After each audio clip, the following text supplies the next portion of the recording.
Today's episode is everything Soundset Sunday and French for you as a whole. If you know, you know, but if you don't know, you're about to find out. But before we get into it, let the guests introduce themselves. Hi, how are you doing? Welcome. Thank you guys for having us. Shout out. My name is Thubelihle Nkutha. I am the co-founder, CEO of French for You, Soundset, Nouveaux. My mother's side. Yeah. Daughter, friend, son. Whichever one you want. The whole shebang, bro. My name is Neo Mosito. I'm the co-founder and CFO of French for You. One half of Nouveaux, an amazing DJ duo. And yeah, just an all-around cool guy, you know. Try to be. My co-host. Obviously, you guys know me. 40 bands, 40K. Kataza manyamatoto pepe. Ayonene. Ndlovu kachen boy banyati. Yeah, man, that's me. Oh, hi. I'm talking about. Okay, of course, guys, the first question we need to know, for the people who don't know, what is Soundset Sundays? Soundset Sundays is obviously it's a party. Mm-hmm. I think we have this belief that we are probably one of the best, if not the best, genre fluid parties in Joburg. I'm obviously growing within the rest of South Africa. So I think that's what it is. Like, if you come to our events, you'll hear obviously different genres. Yeah. I'm a piano. We're now like in love with Gqom a lot.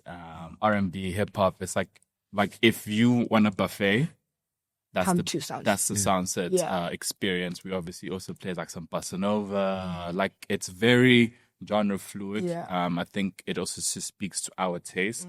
If you're in our house, if you're in the car, you're hearing Billie Eilish, you're hearing Jordan Ward. Like, it's very, very full. I think so. We take our love for music and obviously then take it into the experience of our events. I think we're very, very intentional about how we want to sound sonically. Yeah. So yeah, that's kind of like what Soundset is, and there are really pretty people there as well. Oh no, we'll get into the ground. We'll definitely get to the ground. How did the idea come about? That Soundset Sunday, and the name also, tell us. So I think it started as a concept. I think over the course of 2018, obviously Tu and I are pursuing a DJ career. And then I think it was around the time that we were seeing that we weren't really getting that many bookings, or as many bookings as what we wanted to get. Yeah. So we sort of took that thought and said, okay, how can we then change this thing? And we decided to just start our own event. Okay. So we started our own event, Soundset Sunday, on the 11th of August in 2019. Yeah, many people don't know, because many people actually think we started at the Royale, but we actually started Crofters Bar, Norwood. Yeah, Crofters Bar in Norwood. Of course, you know. Yeah. Obviously, you know what I mean? And I think it was just a way to sort of serve our community that we had built from DJing. And so we did one, and then another followed, and another followed. And I think it's just through the consistency, we were able to sort of build it into what it is today. Yeah. Oh, yeah, and the name... funny story. Well, not that funny, but it's actually not that funny. But yeah, I think it was someone who I was seeing at the time did come up with the name. Yeah, it actually came up with the name, and we took it, ran with it, and it worked out, I think. Yeah. Shout out to her. Shout out to her. So walk us through a typical Soundset Sunday from start to finish. Oh, wow. Is this like in the 10 hours? Yes. Okay. Yes. I think maybe the one thing that we always strive to achieve is we're always looking for like the 10 perfect hours.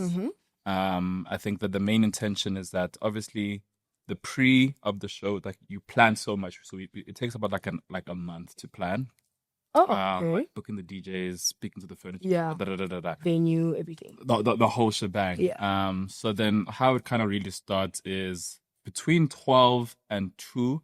That's when people are like scrambling to get seating, because we have a no booking table policy. Yeah. So it's like a first come, first serve. So people always send like their friends. Which I'm always, real. Yeah, and I'm always just thinking, I'm like, damn, which friend lost in this situation for you to be here at 12? So then people are literally like going for like the seating, like going ba ba ba ba ba, boom.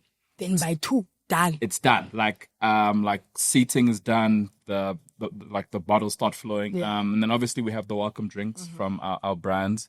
So last year it was Johnny Walker and Gordon's. So then the first 200 people get to have like free drinks. Oh, yeah, nice. So, even me, I'm still like, hey, let me just just go down. Yeah, just taste. Yeah, it's a small one. Yeah. Right, and people obviously get settled. The music during that time is like a little like deep, like alternative hip hop, calm, right? It's just like pully. Yeah. And then around like 3-4, that's when we start seeing an uptick in like people just like coming in. So like our team is there scanning, tagging, and then obviously the music now, the intention is for it to goof, goof, goof, right? So now that's when we start playing a bit like the house, a piano. So then one thing we have to say is that as the sun goes down, and the vibes go up. Yes. So So from like between the hours of like 4 to 8, that's when inquiry for real. Like people like stop looking for places to sit and now they're just dancing. Because also something that we are very intentional about, and people always ask us about seating, is that we don't want to have too much seating because this is not a jazz show. Yeah. It is like you're the groove. Yeah, like respect the dance floor. I think so. It's like what we see a lot now is people obviously on Instagram and like everything needs to be Instagrammable. But then we're losing the essence of like jive. Yeah. Right. And I think that's what we're really big and intentional about. So then during those hours, like the music has to pump. Yeah. Like, and people have to dance. Yeah. So that's like a big intention. And obviously towards the end, usually we used to do like R&B to kind of like send people home. So let's say if you found someone on the line. Yeah. They go home. Well, they used to. Not so much anymore. Not so much anymore. And then like, obviously it's like, and then like, but now we just like make it fun. Yeah. Either way. And then some people choose where to go after. Some people go to alpaca. Some people go to opera. We always go to alpaca. Yeah. Shout out to the PZ. So yeah, that's like kind of like the curation. We also obviously have like games. Like there's a lot of interactive things that you get to do upon entry. So like there was one time we did like a little like love letter to Soundset. So like people wrote, Soundset was da da da da. So who reads them? You guys. Yeah. So like, you read them, right? Yeah, like so like they're literally in the house. They're like they secure. And then we just do things that are like really interactive with the audience. I mean, there was a time at like ping pong, all of these things. Oh, but of course the first few hours, right? Because you'd be surprised that like I think even because we try to separate it a little bit so that it's not within the groovy. Like the madness of the groove. So like I think you see like even like up until 5, 6, 7, people still sort of interacting with those things. I mean, the time I got challenged to a chess match, come on, like 7 down, like it's lit. And I'm like, bro, let's do it. But like, you know what I mean? So like it's, and it just shows like the way we try to cater to our audience in like different ways and just make sure that like we show up for them from 12 to 10, throughout the day. And also, how has the event evolved since you first started it? This is it's actually quite a big evolution. I think the curation was always the big focus from a musical standpoint. So I think that one, we've just gotten better with it with time, which is sort of where that growth has come from. But I think visually, we've taken like leaps and bounds. I'm really sort of like going out of our way to like craft a unique, sort of visual identity that people can then sort of latch onto. So I think, and it led to like a very funny situation where there was an event which I won't name. We don't name, but they had a bit of a campaign of riffing on people's flyers, as it were. And I think when they saw their Soundset inspired flyer, I think people immediately were able to catch on, which I thought was really great because it's like, okay, you know what I mean? Like people, it's very solid and people know what to expect from us visually. And then we just sort of take that and then make sure it permeates online as well as on the day, which is very important. I think if you like go to the bathroom, you'll see the stickers on the women's bathroom. You'll see like us actually making like prints of like our actual stickers. So what you see online, like the little smiley face, you see it in person. I mean, we do like things on the floor. We're always thinking about how much branding can we get in this space. Yeah. And I think that you guys make sure even that projector thing. Yes. Like that's like we're trying to bring that back as well. Like just so like it's always important because I think for us it's like it's very easy to come to a space. You see the DJ, you go home, but then we want people to be like, oh damn, there was that specific thing that I'm always looking forward to. Like I think it was a great thing when we were at the Nest where people would always take a little photo of the Soundset logo. So like branding for us has been like the big like impetus. Like, we're always trying to think, okay, cool, what more can we do? Like we're thinking of like fans or like anything like where people can also leave with, because I think you come to a party, you experience it. Now we're thinking, okay, cool, how do we extend that? Like, what do you go home with? I think that's why we're also introducing merch. Like, we're obviously dropping like our shirts, which are coming out soon. The cap. So like, we're always like, okay, cool, how can we like make sure this brand lives on? Past these 10 hours. So, are you guys gonna sell the merch at the event? I'm assuming. Yeah, that's the idea. So online, or is it just? Yeah, I think we're also sort of looking at like finding like an online sort of solution that also then works for us. That's also easy for us and the consumer. But definitely we have intentions of selling online, intentions of selling at events as well. Yeah. Because I remember there was a Soundset at Hallmark, and a lot of my friends wanted to come, and obviously you couldn't get many tickets. So there was a point where there was Soundset shirts being sold.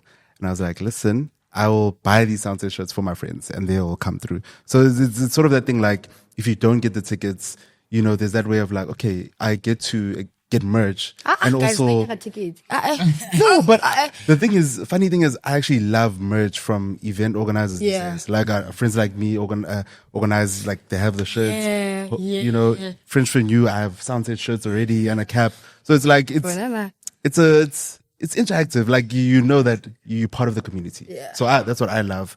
And another thing I wanted to ask, because of you guys' different backgrounds. So fun fact, those that don't know, Thubelihle and Kopano had a poetry group, if I'm correct. Oh damn! Called. Yeah, let's get into this one. Yeah. Wow. They were all right. They were called the. So we're doing. You were called the Worst Guys, if I'm correct, and the Worst Guys. The Worst Guys. So it was a ripoff from Childish Gambino and Chance the Rapper. And another fun fact with Neo is that you love Pink Panthers. Down. So like, obviously those different backgrounds, you know, being DJs and stuff like that, starting off as DJs, has your guys' different backgrounds influenced how you go into events and planning events, or like even where you've worked? Has it helped you in any way possible navigating the event space? Oh, damn. Yeah, no, certainly. Yeah. I think, so I think I've been like an all-round creator. I think my one friend Capone always like, what haven't you done? I was like a writer at some point. Obviously I did poetry, I did photography, I did a number of things. Because I mean, you're young, you come into joke, you're like trying to like figure out what works. I worked in advertising for like 7 years. Okay. And I also worked in TV, like at Urban Brew. So like, I've always been in the creative space. And what has helped is that in advertising, I used to do strategy and pitching to like brands and clients. So now you're obviously able to take that experience and pitch Soundset to brands and all of those things. So that's been like a thing. So I've come in like a person who's just tried out a number of things to now, because Neo and I have been friends for like over like 10, 12 years. All right. So like we, even in like our ascension, because even how we started DJing, that he went to the Academy of Sound Engineering. So I assumed he could DJ because he was, logically, but no, that was not the case. He was playing something else. So like that's like how we also found ourselves in being creatives. But yeah, shout out to the poetry. Poetry. I think maybe on my side, and how we sort of come together, and it's sort of latch onto what Thube is saying, because like I think Thube he's very creatively inclined. Which has always sort of helped, I think, creative and like socially. It's not really, it's a bit of an underrated fact of him, but like you put him in any room He's there. Nah, he's social. he's Yeah. good. So like him coming in with that side and sort of me coming in with like a bit more of a left brainish, like cold, almost analytical side. It really served us well in DJing. It served us well now in events. I always think about like in DJing because I think I knew like how to DJ since I was 13. Okay. Just on some hobby, just on some hobby stuff. But then I think when we were DJing together, obviously we were learning, we were sort of, in as much as we were learning how to DJ for crowds, I think Thubelihle was learning on the job. Okay. So you know what I mean? Like in my side, I was sort of teaching him, you know what I mean? Like, Yeah. like sort of like on my side, I was teaching him like the functional stuff in DJing.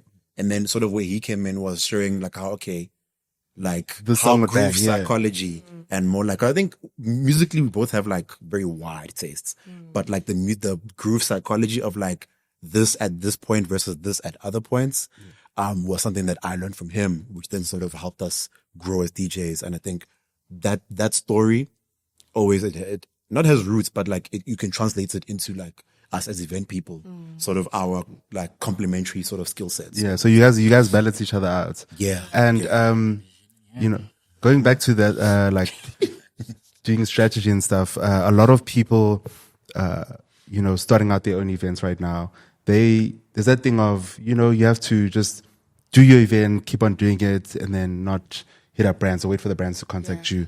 Obviously, you guys started off just being consistent, you know, doing it for yourselves. Obviously, bookings weren't coming at the time, so you created your own event property. Would you advise other people to do it the same way you did, or from the onset, just hit up brands, say, yo, I'm trying to do this. What do you think about it? You know, would you suggest other event organizers or people that are starting out do that, or should they just do the event property and take it from there and just see where it goes? Yeah, give us the formula. I think it's tricky to say that there's a specific formula, because if we were to tell people, I mean, like it took us 3 years to make a profit from Soundset. Yeah. If you tell people it'll take you 3 years to make a profit, how many people They won't believe you, yeah. would do that? And what brands really care about is data. Yeah. Like, okay, do you know? Yeah, like, do you know who you're selling to? Like, is it majority women? Is it male?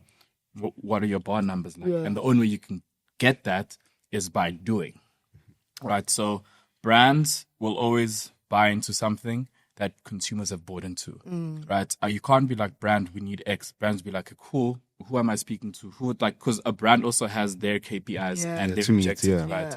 So I must always think of it from a perspective of a brand has a problem. How is your property going to solve it?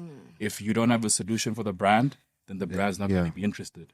So I think it's very easy to be like, to be brand focused, and then you then lose sight of the small things of like getting the event right. Yeah. Right. So I always say that just focus on yourself, and then the brands will obviously follow. Sometimes they really don't. It takes a lot of time for them to buy in, because they also need to like, they need to tell someone else, hey, this is a viable thing, and that someone else will be like, what is the Soundset thing? Yeah. I mean, and also because numbers do matter. Yeah. Like ultimately, like they really do. Like, because they are like, for them, it's a bottom line thing. If we come here, are we gonna do X? If it's a no, then why are we here? Yeah. Right. It's business. Yeah, it's not business. personal. Yeah. It's business. It's really business. Yeah. So so you must also treat the thing that you're doing as a business.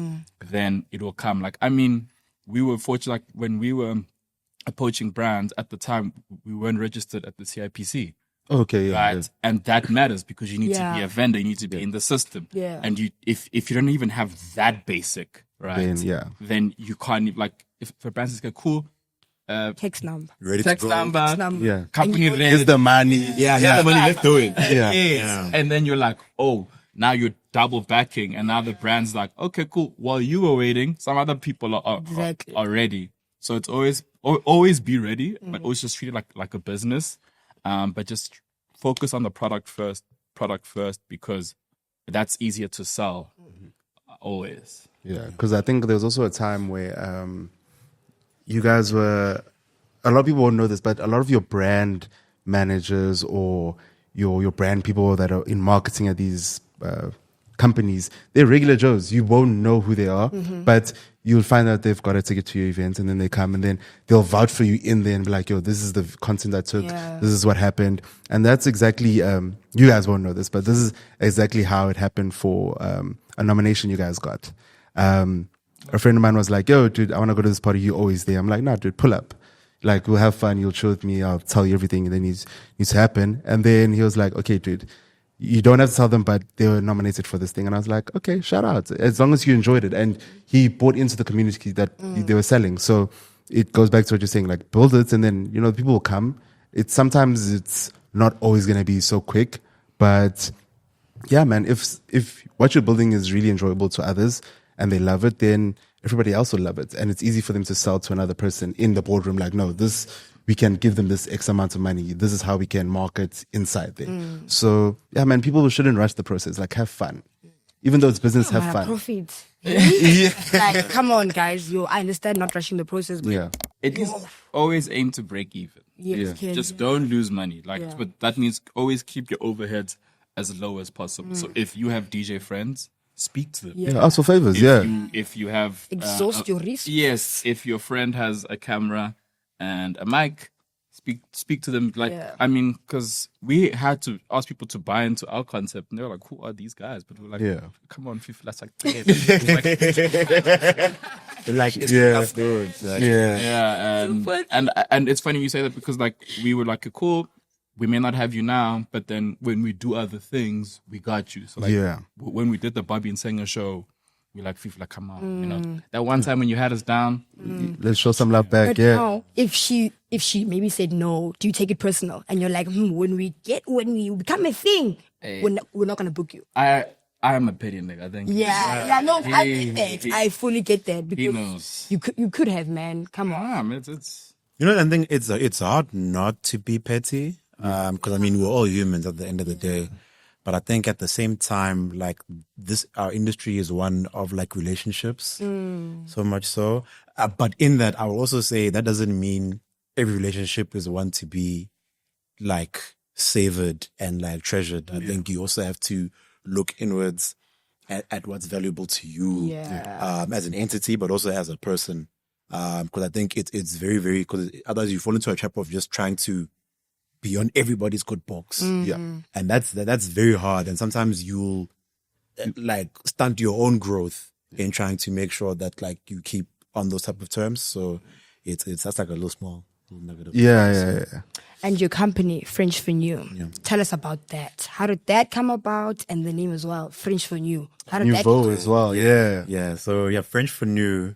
That's about the name. So French for New. So the word nouveau is the French word for new. That's so cool. Yeah. So and I think nouveau we had come up with after like a very long brainstorming. First, we're like, we're DJs, but we need a name. Like something got to go on the fly. And I think nouveau came from just our desire to really put people onto new music and like new sounds. Or trying to be really fresh like that. Thought about it. Yeah. So it was like, okay, how can we sort of express that in like a bit of a unique way? We're like, okay, you know, the French got a little something. So so we wanted Nouveau. Obviously, then when we decided, okay, let's turn this into a company. I think with that being our past, it made for like a very sort of easy, sort of simple transition. Made for easy sort of next stage to be like, okay, French for New, that's us. And I think since then, I mean, for a long time, French for New was just basically like the Soundset company. But I think over the last couple of years, we've been able to grow our events. Our other events. Like our client base. I mean, like we do stuff like, I think just a couple of weeks ago, we did Eclectic Sessions, which is, in July, which was like a great like live, performance showcase, you know, which is also going to have, stuff then leading onto YouTube, stuff like performances, like different ways that this thing can live outside of the event, which is, I think you've heard us say this over and over again. It's very important that your event lives past the time span that it's in. I mean, I think you guys at Yomzansi know that very well, with like the House of YMZ and like how content, is really, really how you get to show the people who weren't there who by the way, outnumber the people who are there. Yeah. You know what I mean? And you get to show them what it is you're doing, how it is you're doing it, why it has value. So, I mean, we have Eclectic Sessions. We have our nighttime event called Rare, which we're going to be, Rare Experience. We're going to be bringing back very, very soon. So watch out for that. Yeah. I mean, we have we always call it like a little side quest, but like a smaller event of ours called Mates in Five, which is essentially like a chess social. Just trying to sort of like, I don't want to say break the barriers because like it's not revolutionary what we're doing, but just sort of change the perception on chess as a sport, as a concept. Because I think a lot of people, what we've seen in doing this thing is that a lot of people really enjoy this sport, this game. A lot of them did it a long time ago and then left it behind. Yeah. And maybe they haven't picked it up because they don't have anyone to play with. Yeah. You know what I mean? For example. Yeah. So it's about like showing, okay, there's people you can play with, people like you, and it's not as like stuffy as you would think. Like you can have this thing with a hubly on the side. You know what I mean? Like it's a vibe. Yeah. Yeah, it's really a vibe. You know what I mean? Yeah. And then I think we also I think our really big one, which sort of really put like eyes on us outside of Soundset, was Once Upon a Time. Oof, yes. Which we do with the lovely people at Dr. Bread Productions. And that one was just quite like a showcase for us. Almost. What do you mean was? Well, I mean, was in the sense of like the ones that we did. I mean, obviously, we're still sort of planning new ones, but when I think about the past events, oh no, trust. Okay, Trust. yeah. And which is your favorite event under French for you, and why? Is it too easy to say Soundset? No, it's obvious. No, I think for me it's really Eclectic Sessions. I think that's one where I've always been like, it needs to come back. It needs to come back because it kind of showcases our love for music. Because I think Soundset is just all DJs. Yeah. With Eclectic, it's like a live music, live bands. We had a lovely 5-piece band called New Bam, where it's like a sax, a trumpet, drums, and it's like real jazz. It's like we're like inside like Sophia Town, and these dudes are like playing. Yeah. And I think it's like so raw. It's just like for the love of music. So I really, really love Eclectic Sessions. Yeah. For me, damn, they're all like our babies. It's hard to choose your favorite child. I go. But you have one. You were like, Bona. I mean, like I have like quite a personal attachment to Mates in Five. I think because I really, really enjoyed like the sport of chess and the game of chess, and I do think that like there's so much untapped in that sense. But I won't lie, I really love Soundset. I love Soundset, and I think it's because I think outside of its success or whatever, I think it's one of the greatest examples of just like how good we are at this job. You know, like respectfully speaking, like I think the progression that we've had.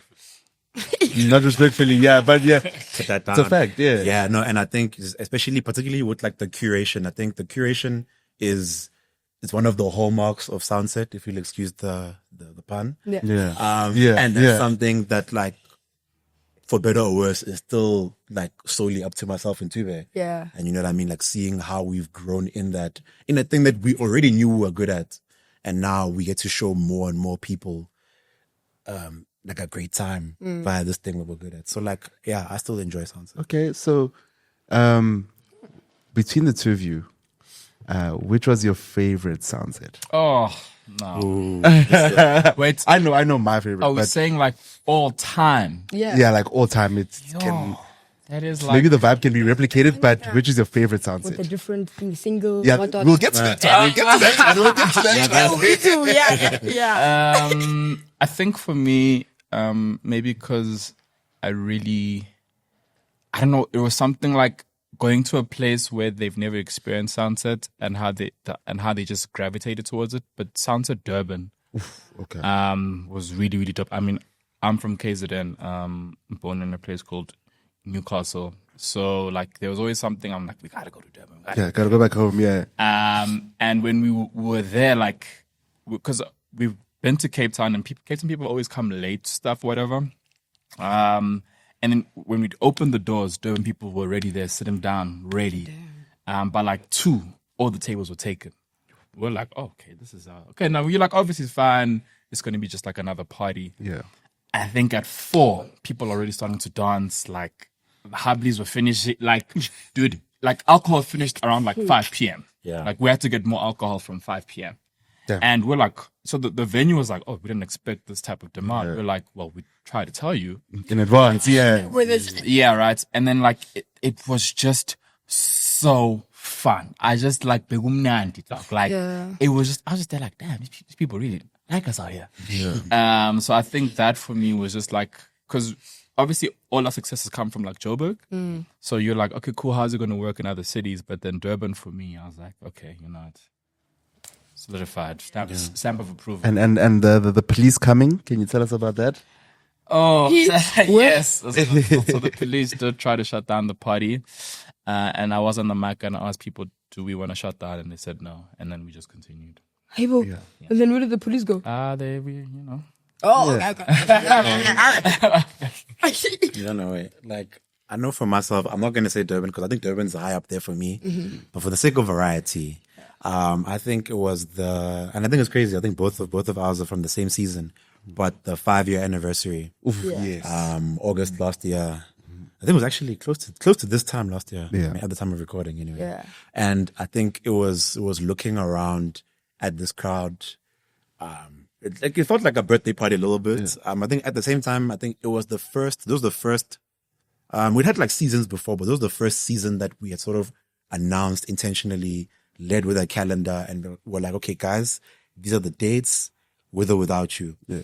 And I think the way people were so receptive to that, and yeah, just the way it felt like a celebration. I think also the DJ sets were great. I particularly enjoy our set. I think Spazo came right after us, like, and he cooked. I think we had like double. Was the season of the double com? Yeah, but that was in December. That was December. Sorry, yeah. Hey, you see, one thing that was it's hard to separate the sound sets. Yeah. It's very hard to sort of like keep sure that okay, March is March, April is April. But yeah, that August one. Oh, and the cake we got was nice. That was a very nice cake. Shout out Mobs. Yeah, it was a nice cake. Yeah. Yeah. Because what I think that was also the first time you guys moved venues. I think for the 5-year one, if I'm correct. No, I mean like. Yeah, we would have been. No, for the bigger venue, yes. Oh, yeah. To the bigger venue, yes. Because my personal favorite sound set would have to be Hallmark. Why? Them Hallmark ones. Had to be there. Was classic. Yeah. Are you gonna say Hallmark Christmas Eve? Yes. Yeah, that was a. Yeah. Oh yeah, you had a. Yeah, I know. The thing is, like I had a lot of fun at the Hallmark ones.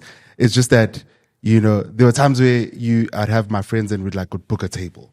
Like literally, in those instances in the beginning, I was that friend that always got to events early. Yeah. And they'd be like, nah, dog, we're coming. And then they'll pull up at like 3 or 4 and I've had to make a plan and be like, yo, I'm securing this table. Yeah. But every time I was at Hallmark, it was fun. And, you know, a lot of people would complain like, no, why don't you take it back to Hallmark and stuff like that? I'm like, when you're trying to reach a bigger audience or get more people coming in to experience it, you have to scale up, you know, and that's another thing I was going to touch on later on. But people want to know about the whole single taken, it's complicated debacle that happened.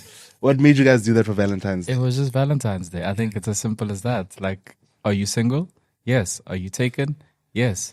Is it complicated? Maybe. And that's quite literally it. And I think maybe some people did get into trouble. Yeah, a lot. Yeah, because some people lied. From what age? Oh yeah, you did say. You were like, you saw someone who said single, but they're not sick. Very much. Guys, that's hectic. How would you do that? Like, no, man. It's also the thing of like, you going to the event, sure, and you know, like, no, man, I know you were dating Mang Mang. Maybe you guys are broken up.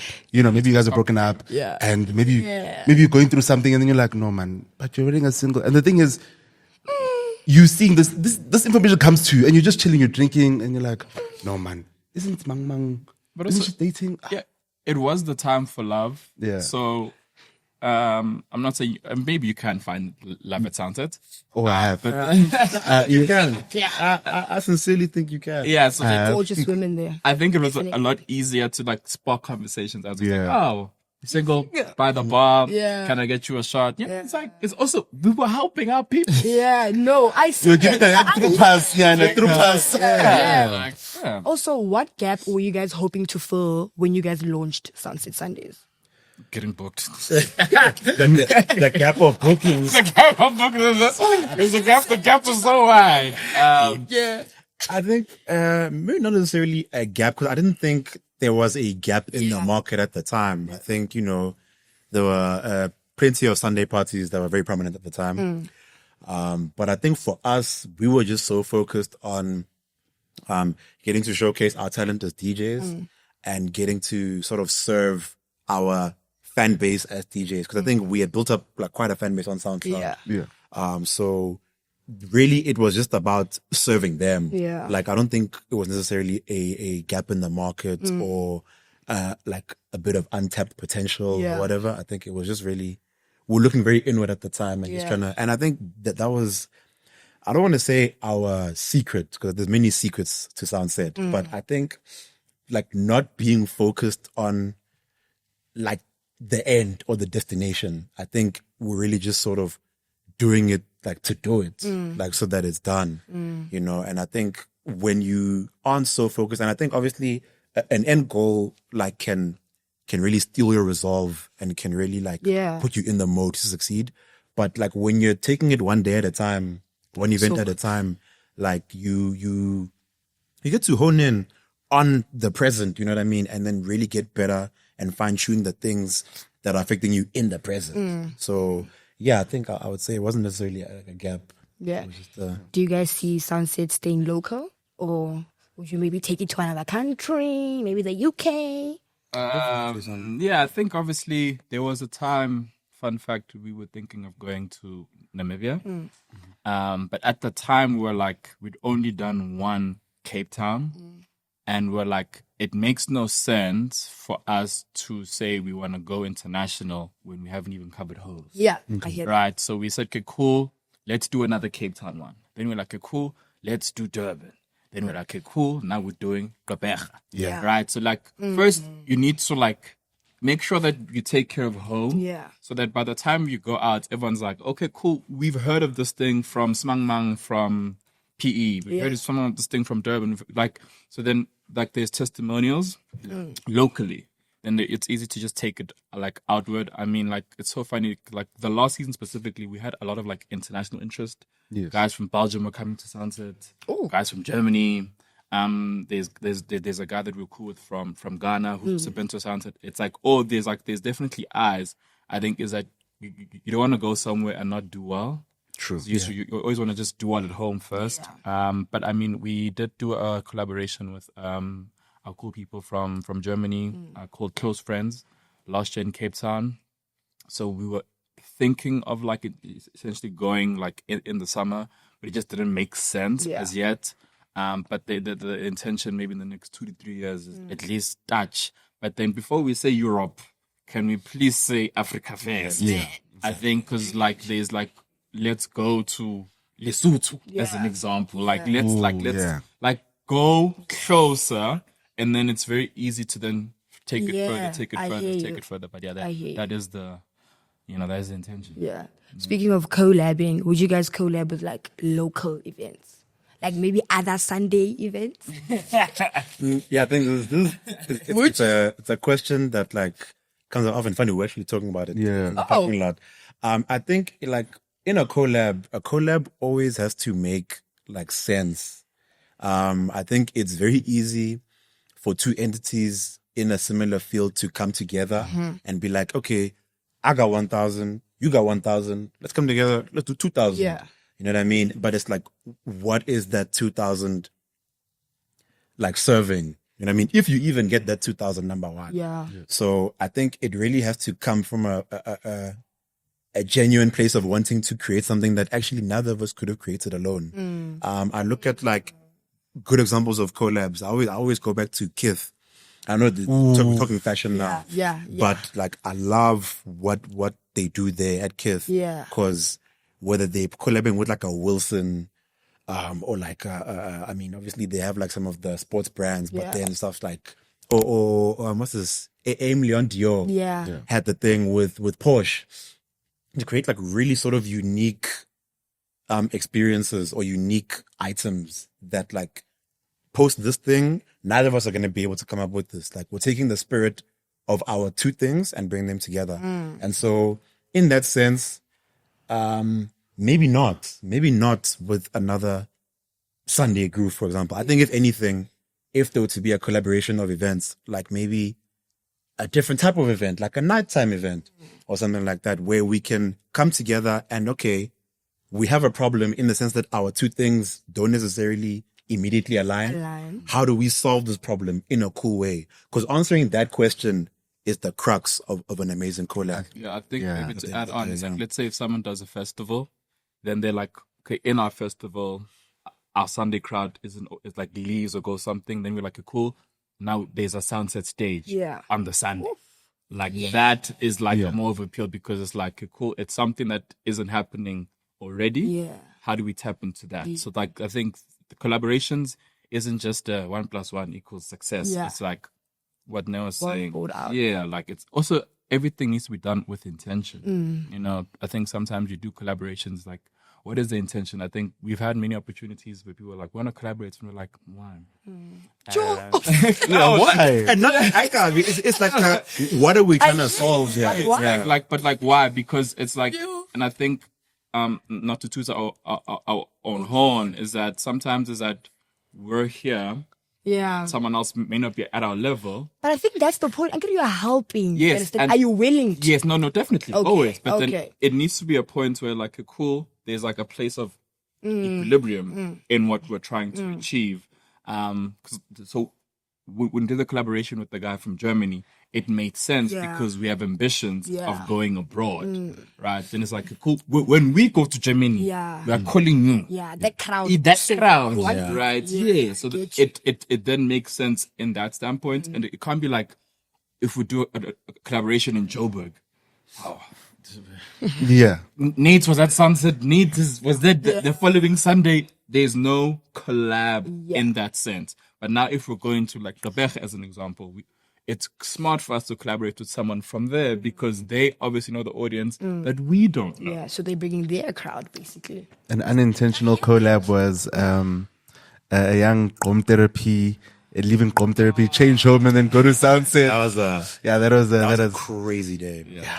That was a young unintentional collab. Like there was a Gqom therapy the day before the Soundset, and we were there, and people asked us why we were there. And that was a very good question. Yeah. What did you say? Why were you there? For the live. Yeah. Also, I bet also what did come from that is that we booked Generals, It's My Money, and Zash from Venga Boys to then extend the Soundset party, which was only possible because we're the day before. That makes sense. That makes sense. Yeah, shout out GT one time, yo. Yeah, shout out to Mlu for one time for that. Yeah. So people don't know that you guys have actually you've changed a lot of venues. They just don't know where you guys have begun. Obviously, there's Crofters Bar, if I'm correct, there's Royale, and there's Ferguson's on 55. The real? Yeah, we were called the Passage Groove. Oh. Yes. Yeah. How was that? It was actually really a great time. Yeah, just except when we were like a super spreader of COVID. That was not a good time. Yeah, except for that. Yeah. I actually caught COVID that day. Yeah. Damn. Really? Damn. Yeah. Because of Soundset. And then what's this, after Ferguson's on 55? I think you guys did the Nest. No, Hallmark. Oh yeah, Hallmark, and then you said the Nest, and then now Playground. So, question is, when did you guys know it was the right time to scale up? Yeah. Also, especially from the Nest to Playground. Because obviously people will complain like, "Yo, you need a bigger venue. Yeah, we can't breathe. You know, want more people, sell more tickets, all those things." So, what made Is you it guys that easy also to like just get a bigger venue, sell more tickets? Is it? Yeah.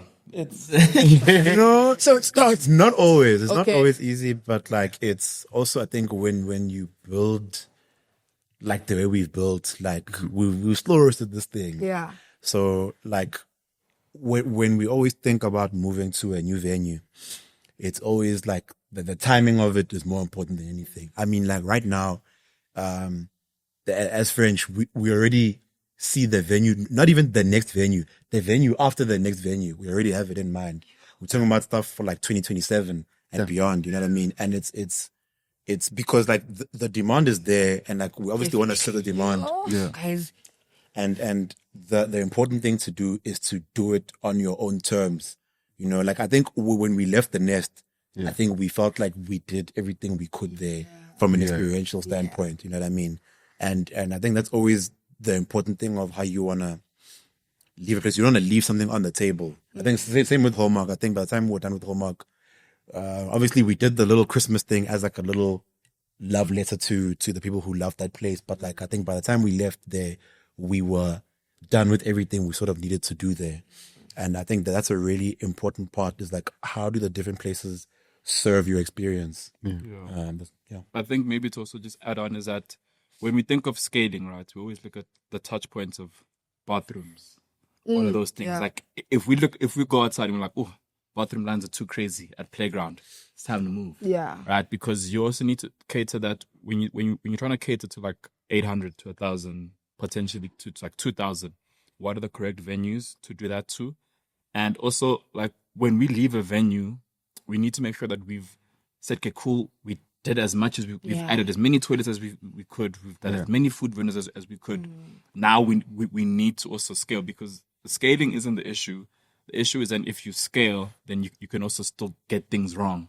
We don't want to get things wrong. So when we go to the next venue, by the time we get there, we know how to use this venue. We know where the toilet should be. We know all of those things. So our consumers are not inconvenienced by changing venues. Because people think changing a venue, it's easy. Yeah, no, let's just move. More numbers, more like, everything. Yeah. But then There's more to it. Yeah, like the move needs to also make sense, because we also don't want to lose the essence of our party. I think that's always been like really, really important. Yeah. Because when we move from Hallmark, people are like, oh my gosh, it's not going to be the same. And you're like, okay, fine, boom, stage in the middle. Yeah.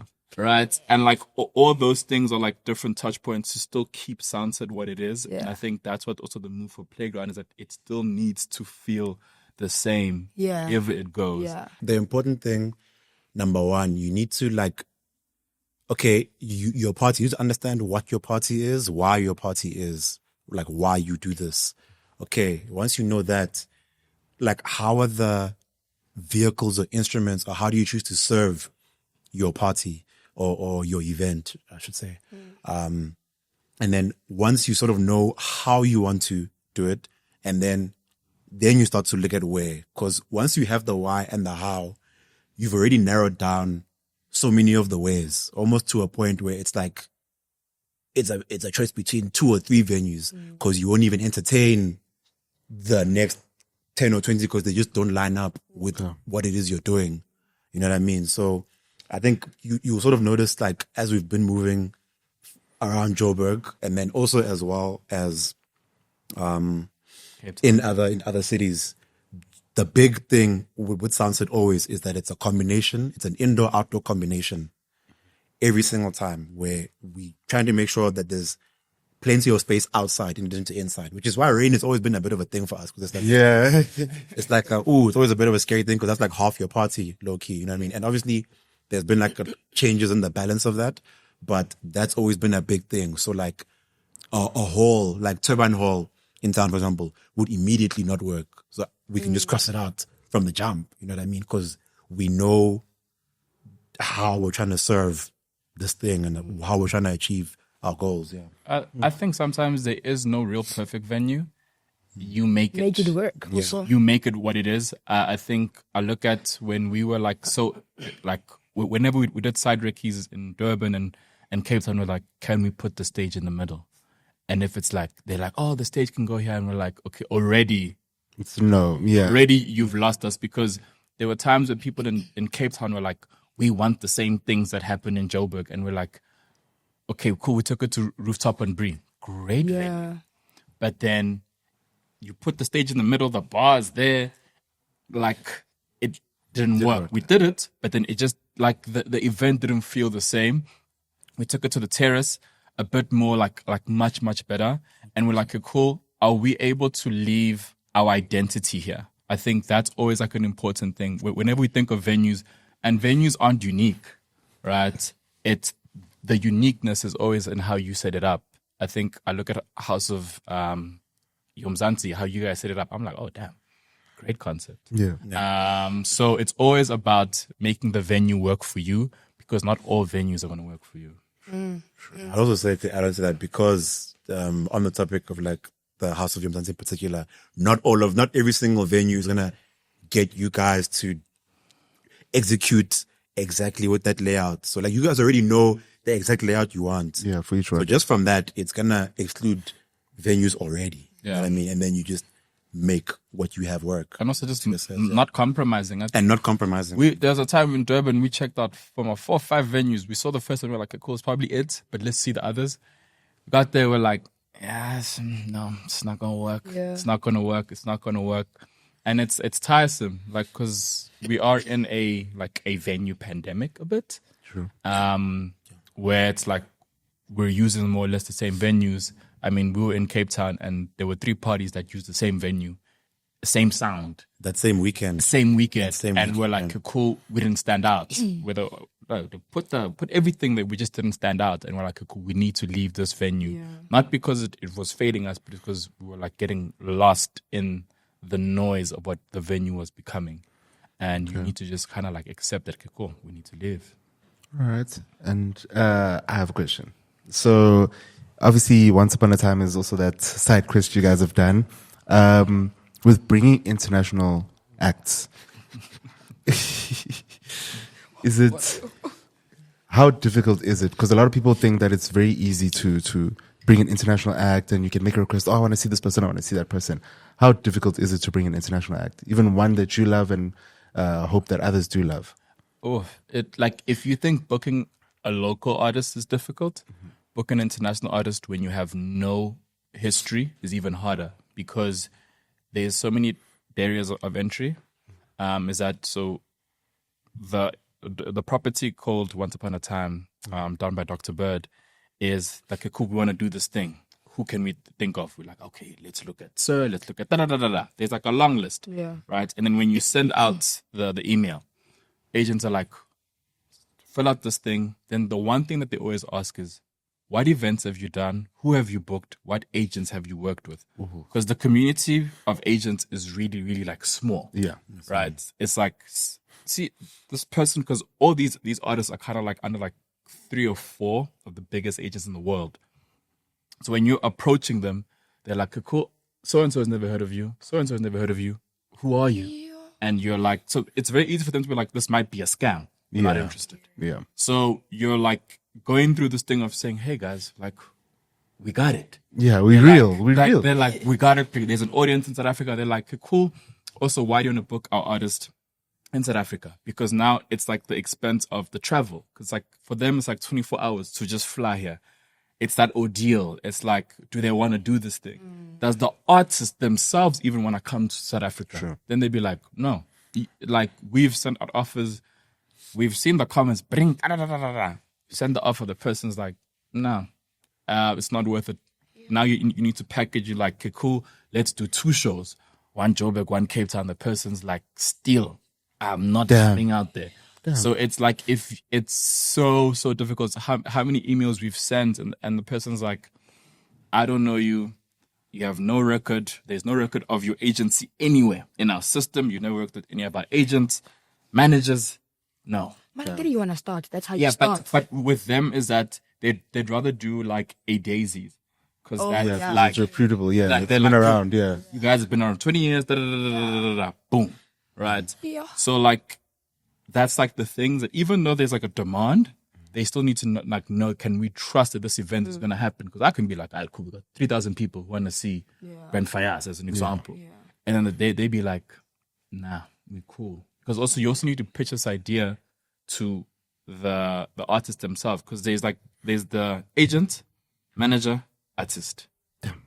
Right? So your offer goes through 3 different stages. Right? Then when it comes back, they're like, no. Then you need to revert again. And it's crazy how much that hierarchy needs to be like respected. Yeah. Also, cause like you'll have artists who will be on social being like, damn, I want to come to South Africa. Yeah. A lot of them do that. Yeah. But that desire alone is like not even 5% of the work. I can't even think that thing contributes to your chances that much, to be honest. Yeah. Like it's it's actually very, very hectic, like how that hierarchy needs to be respected. But I think it's like Tube says, and it goes back to an earlier point of like the doing. When you do the stuff, when you start small and you grow, and you eventually, maybe we can't book Beyonce now. Yeah. You know what I mean? But like we can book Xavier Omar, we can book Sasha Kibo. Yeah. You know what I mean? And then we can build up to that, because then at every single level, then they're like, okay, these guys have done this, these guys have done ABC, gone from 2,000 to 3,000 to 5,000, etc. So the starting and consistency, that's always going to serve you well with these kind of conversations. I would say Solange, and then Solange might bring her sister. You never know. Yeah, you know? Yeah. But there is a question we like asking on the Yeah, I was about to ask Xavier.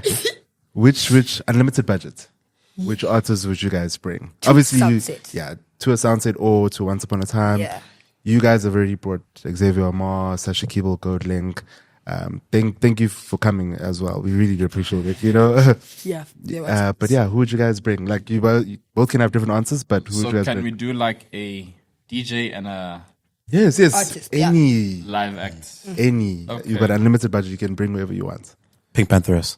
Okay. Of course. All right. I'll actually go first. DJ? Okay, no, I'll actually, in all honesty, okay, now on a serious note, I know like for me, if it's like unlimited budget, I think it would be like a bit of a combination, but I think someone who I feel has a combination of like viability of actually being able to pull off a really dope show here and also actually being a possible booking would be like Amare. Okay. I think Amare just came off a new album. Yeah. I feel like she has like quite a following here, especially amongst like a slightly younger, like a Gen Z crossing over into millennial type crowd. I mean, I say with unlimited budget, I think maybe I don't think about unlimited too much. I always think about things that are within the realm of possibility. Yeah. And I think that's definitely one that I would like to see from an artist side. On a DJ side, it's a bit tricky. It's so tricky because like it's for Soundset. Yeah, man. Like I know I really like Jules. I like Jules a lot. I like Fred again. He's someone who's like a very dope DJ. As many as you want. Am I taking the sauce, bro? This guy is like, he's just an answer. You could have gone first, bro. Alright, Okay. No, for me, I would say Fred again. I think I really enjoy, but that's really just a personal like thing, to be honest. I think for me, I'll give a short answer. But who? Artist, James Blake. Yeah. DJ, James Blake. Oh wow. Yeah, he's right. The James Blake DJ sets go up. Yeah. And the egos up. Yeah. For sure. Also, you guys are kicking off a new season of Soundset Sundays. Okay, what's different? Oh, wow. I think, first of all, going to a new city. Yeah. Shout out Abers. We are obviously, I don't even know. Can I speak on something? Hey, there's some things you can, some things you can't. Dog. You tell us. We are just obviously trying to expand our reach. So we're going to be doing some live recordings. Oh, nice. Yeah, I think those are just the two I can speak on just from request of the management. Also, I think, sorry to interrupt. I'll say besides that, I think also looking at like the bigger spaces as well. I think for Cape Town, we did like a couple of events which are like under the Soundset like umbrella, but like for different purposes. At like a new venue there, and I think we're looking forward to going back there in earnest. So bigger venues in Cape Town, bigger venue in Joburg. I'm excited for like the December announcement. I think you guys will love where we're going next.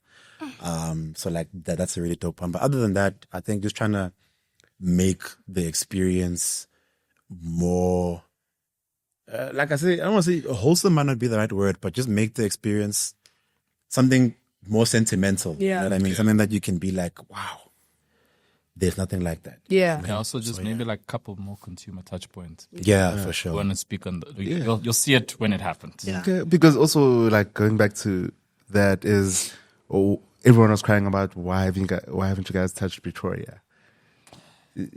Yeah, why? We plead the fifth. Okay, all right. Next question. But wait, the place that the announcement that we have in December, will we need a passport or is it going to be local? It's going to be local. Okay. All right. Okay. All right. It's going to be local. Also, you guys launched seasonal tickets. Yes. Please tell us how that works and why you guys even started that. For sure. So I think a big part of it just came from demand. Oh, of course, you guys have a cult. Yeah. So like I think Very much. it's Yeah. I mean, it's sort of the same way that we came to start charging for tickets came as a result of demand as well. Oh, yeah. So the season ticket we're introducing this year is to sort of allow people to take themselves out of like the rigmarole of Wednesdays and Fridays, because it is very hard to get tickets. I think when we look at the demand numbers versus the tickets available, it's almost like a lottery. I think I will take the energy and go play Powerball. Yeah. You know, I think it's really, really just trying to take people who really want that to just take themselves out of that and just know that, okay, I have a season ticket for the whole year. Every single Soundset, I'm good. Yeah. Or I have a season ticket for Joburg. Every single Soundset in Joburg, I'm good. You know, or if I'm someone who wants to travel, you know what I mean? Like, I know that I'm going to be good But now at whatever juncture, you know what I mean? what if those sell out now? Thing is, if those sell out, I mean, the event is the event. We can only have so many people at the end of the day. We will still have the normal tickets on the Wednesday and the Friday. Yeah. I think I'm confused about that. Yeah, so people shouldn't be surprised if you see us there all the time. Yeah. Because we have seasonal tickets. Yeah, I think most maybe just to like clarify is that a season ticket doesn't mean you're going to see the same people there. Yeah. The notion is that it's very, very limited. There's a select number of tickets. It's not going to eat into like the general crowd, like the different crowd that you're potentially going to see. So very limited. They're going to be there. Buy them, do your thing. Also, you said it confuses people. What are people confused about? Yeah, I don't think people know how many tickets you guys release and why it gets sold out so fast. And yeah, just that whole situation. Yeah. Yeah, like I think we obviously judge our number of tickets based on the venue. So the playground can only take like about like 800 to 1,000 people. Oh. So we only have tickets available that can suit that amount of people. Then you also need to have tickets for your sponsors. Yeah. And like your friends. I mean, shout out to my friends. And so then that's still going to exist. So the season ticket is just there as a way to just help people just not worry, to not set your alarm, just to get ease. So nothing's going to change. It's just a couple of select people just have an easier time. Or not have to worry about the Wednesday, Friday battle. Yeah. And also, how would you guys describe the kind of crowd that pulls through Soundset? Very cool, number one. Very. I mean, sometimes people like dress better than us. Always, I'm like, damn. You know, like people really like show out. I think maybe like a small thing that majority of the people who come to our event are women. Yeah, I think it's women. And right now, what we're seeing is that the age gap is really changing. So before it was like 26 to like 30 plus, but right now the kids are dominating. Yeah. So like the 19 to 24 is like growing exponentially. I think from a percentage of like almost 45 in comparison to like the older generation of like 55%. So it's very colorful. Like it's very like you'll see a different crowd, like I've seen this. Like I'm telling you, like coming to Soundset is like a celebration of like I love that rainbow nation. Yeah. But yeah, I think it's a very eclectic. I'm always just there like how did there was a time I was seeing like other races come in. I'm like, how did they get tickets? Yeah, how did they get like it's like who do you know? Like it was like damn, okay, so we're like growing in like popularity, and that's always like a nice feeling. Yeah. Okay, and what's this if you guys had to start all over again? What would you would you do what would you do different? And what would you keep? Yeah. Damn, there's not much that we'd do differently, because I think what we've done has, like, it's worked well. I think obviously there's like the odd move here and there that maybe you'd reconsider. I mean, a little bit of a funny example. I think when you're going down the list of venues we've been at, there's a bit of an Easter egg that many people don't know about. That we once did. Damn. We once did a. You know, we once did a sunset at Agog. Oh wow! Actually, yeah, this one's very. It was actually a sunset weekend. So we did the Saturday at Kitchener's and the Sunday. Are you proud of Agog. it? No. Oh, why are you not proud of it? It was a failure. Didn't go. Like it was a failure. Didn't go. But guys, it happens. I learned from it. And it's I think it was even the things that have gone wrong. I mean, we got rained out one December because we were hoping that like rain wouldn't come. And I wouldn't say I wish we did put up the tent, because it raining on us was less than enough. Yeah. You know what I mean? So like it's there's not really much that I would not change. I think maybe if we could maybe just a little bit more patience with ourselves. Though I think we did kind of have that little. I mean, I think about the year 2020 was we did the first 3 sound sets from August to December, and we waited all year before we did the next one, and that was because we wanted the Royale very badly. We knew that was the next step, and so we didn't do Soundset until November, just purely to make sure that we could get that. And so like I think, and in that sense, we have been patient. So like really, there's not much I would change. I think if there's anything I would keep, I mean, not much I would keep either, because I think I'll keep everything. But one thing I'd rather amplify or emphasize is really that to get the coverage of your event right. That's something that is a big part of why we did well. And I think any event that's able to, I'll say it again, like to sell this thing to people who weren't there, because that's going to help you with consumers. It's going to help you with brands, and not just the people who like you, who are in the room, but it's also going to help them explain to the people who weren't there, who don't know left from right when it comes to Soundset, to be like, okay, A, B, C, D, E, F, G, and you can clearly see why this thing aligns with us. You know what I mean? So yeah, just really having a good way of showing up and branding yourself outside of your event. I think I would say starting the Instagram page sooner. Yeah. Okay. And maybe having a team a little sooner as well. Because I think there was a time where it was just the three of us trying to do sound sets at mass, and it was like, this is not going. Yeah. This is not going. But yeah, I think that's just me. Also, shout out to Sango. He's not here, but shout out to him. He's always, he's always running around in the back, but shout out to him. Like, we always trying to, like, as friends, when you pull up, like, yo, dude, like, have a drink or a shot, but he's always just like busy running around, making sure everyone's good. So, Don't give him the weed though. Yeah, hey. Right. But yeah, man, shout out. How many of you guys are on the Soundset team for you? That's a good question. So now we are. Sorry, no. I thought we alternating. We had to. Guys, it was like one.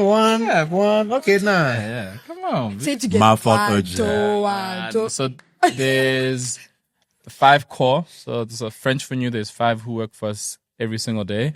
And then the rest of the team kind of like split out to like freelancers. So we have them work on the day. So it's about like 10 to like 12 people who work on the day. So in totality, you have about like 18 who work on Soundset. So it's not a big team. You'd think so. 18 for 1,000 people. Okay. Yeah. Okay. Do the math. Yeah. So we are like, I mean, shout out to the French for New team for also believing in us and also just wanting to work as well. So, but yeah, for the longest time, it's just been the 2 of us full time. Work. Yeah. Damn. Yeah. And that's why we're here. Yo. So yeah. What's been your proudest moment since you guys started French for New or Soundset? I'm sure you guys have different proudest moments. Okay, I think the big one for me, I think I had like a little moment. It was Sasha Keeble, for Once Upon a Time, I should say, and I think it was really proud because I think we obviously executed the first one with Xavier Omar. Yes, and I mean, like, we did what we could. We pulled off like a great show. I think maybe internally, like, it was quite a learning curve in terms of how things should flow and like how departments should work, and just basically like the internals of an event. But then during the Sasha Keeble Gold Link, like I could see just how much we took from there, like into and not just from there, but also from all the shows we did in between. I mean, like the Soundsets as they were growing, the Bobby and Singer experiences, all those stuff, and like seeing how much smoother, how much more smooth things were internally. I think when I was standing on the stage when I was done, I was like, damn, that was just like, you did that. That was so great. Yeah. And I think maybe even like a bit of an underrated one, but like when I look at myself and Tube's workload at Xavier Omar versus the Sasha and Goldlink show, like I think it was great to see that like we weren't running around and putting out fires, because like I think we've cultivated a team that's sort of good enough to execute on the planning that we spent 2, 3, 4 months doing. So it was a very proud moment for me seeing that growth. And you guys did well there by Xavier Omar. Just letting you know, I personally enjoyed it. No, we did the consumer side. Great. Okay. You know, I think I always look at like consumer side and internal side. Yeah, the back end. Yeah.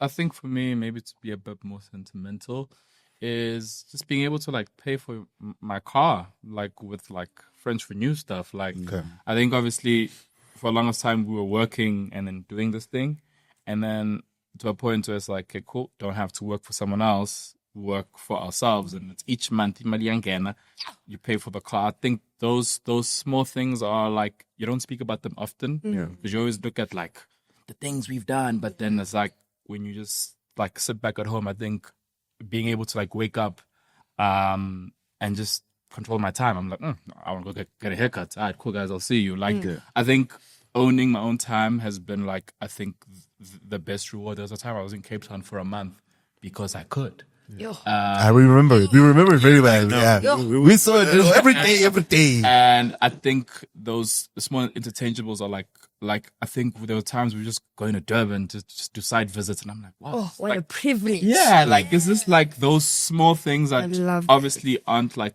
Instagrammable or like seen? I think those for me are like the proudest moments, where it's like, oh, let's just go to. Because you can. Yeah, because we can, you know, like catching flights, and like, oh, this is like, and no one's like pressing you for something, and like, where's the KPIs, and like, I think those like removing that barrier has been like really like a blessing. I think that for me is like, it's really dope, man. And your biggest challenge? Behind the scenes? Oh, I'm sure there's a lot. I think behind the scenes, probably like always doing the first Soundset, because there's like such a big gap. So the funds aren't funding. So you're like, cool, we need to pay for the venue, we need to pay for this, and sponsorship money only comes in after. And nobody obviously knows this, but then like just doing the first one, you're like, how we go? And then you see the invoices come in, and you're like, Emma billion, man. Just like, like I think that for me is like, it's like the moment of like humility. So like the first time that happened, where we were like, flyers out, everything comes, and it's like, where the money at? And obviously tickets only drop on the Friday, so we can't even be like, we'll use the money from the tickets too. And you're like, sometimes you're like, maybe we should drop tickets right now. Like, and it's like those, I think that for me is like been like the hardest. But also isn't it when you drop tickets, you only get the money afterwards? Even when. I mean, you don't get it before, but like the tickets are only a portion, you know. It takes everything to like really make sense to pull it off and stuff. And any exciting collabs coming up, something new, something we should expect? From a collaborative standpoint, I mean, like, there are a couple. I think there are some that are still very, very like hush stage. But definitely like stuff like Once Upon a Time, and doing more work with Dr. Bird, like in that sort of R&B live event space. Those are some things that we got coming very soon. Other than that, I think The merchandise, like we're dropping. that's not a collab. Yeah, it's not. But like any something surprise? exciting. I mean, I heard collab. Collab was the last word I heard. I'm like, okay, collab. You know. Anything new? I think obviously just dropping the merch, like because we did the caps, now we're going into like actual like impasha. Yeah. I think so. We'd like dropped them in April, so it's the bowling shirt and the football jersey. So we're excited to like Full jersey? yeah, we're excited to drop those because I think they've been in the vault a little too long. So we just can't wait for people to actually own them. Because I mean, when we wore them, people were like, we want to buy them. Yeah. Now when we drop, people must buy. Yeah. So I think They better. They better. So I think that one is really, really exciting. I think it's just nice to also just create stuff that can live on forever in people's closets. So yeah, that's really exciting. Okay. Any more questions from the floor? Nate, do you have anything else? No. They've answered all my questions. I'm Do you happy. wanna close it for us? Definitely not you. Okay, guys. I could go on forever, yeah, but yeah, no. Close it for us. Tell the people where do they get the tickets, when are the tickets dropping, and then say bye and then kiss the camera. Like, give the camera a kiss. No, guys, FrenchForNew.com. We just launched Brand new website. yeah, we just redid our whole thing. So yeah, it's looking great. We're in time for the summer too. So I think anything that you're looking for via French for New, from tickets, to like calendars, information about our events, the work we've done, Merch. the work we're doing, where to buy the merch. I think all these good things. FrenchForNew.com is the hub for all of them. Yeah, and obviously the calendar's out. We are also doing another Eclectic Sessions on the 25th of October. Another rare. Another rare coming up. So there's just a bit more things that we're excited to do, and we hope that you guys have your coins ready. But Take our money. for the most part, we'll see you guys on the 14th of September Yeah. at the playground. Tickets for the season drop on the 26th of August.